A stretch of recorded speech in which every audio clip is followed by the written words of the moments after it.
Si tu dois lui demander 10 fois la même chose, c'est pas qu'il ne t'a pas entendu, c'est qu'il ne t'écoute pas. Tu lui demandes de l'aide à la maison, de faire attention à ce que tu ressens, de changer quelque chose qui ne te plaît pas ou qui te fait mal. Tu parles et t'expliques encore et encore, il hoche la tête ou il te dit oui, oui, t'inquiète. Mais au final, il n'y a rien qui change. Et toi, du coup, tu t'épuises, tu te sens transparente, t'as l'impression de mendier un peu d'effort, un peu de respect, un peu d'attention, et c'est pas bon. Et à force, du coup, tu te demandes si soit t'en demandes trop, soit s'il ne t'aime pas assez. Le problème, c'est que quand un homme t'oblige à répéter 10 fois la même chose, c'est pas un oubli, c'est un manque d'implication de sa part. Et ou aussi un manque de considération.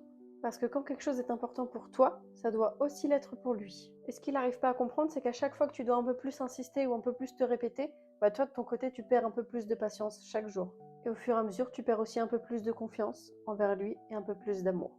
T'as pas à supplier pour être entendu par ton partenaire. Dans une vraie relation, on se parle, on s'écoute et on agit ensemble. Et il n'y a pas besoin de répéter 10 fois les choses. Une fois, ça suffit et c'est respecté. Et si tu dois toujours lui rappeler ce que tu ressens ou toujours le pousser à faire le strict minimum, c'est sûrement qu'il y a un problème et qu'il ne t'aime pas comme toi tu l'aimes, ou en tout cas qu'il n'est pas prêt à t'aimer comme toi tu aimes.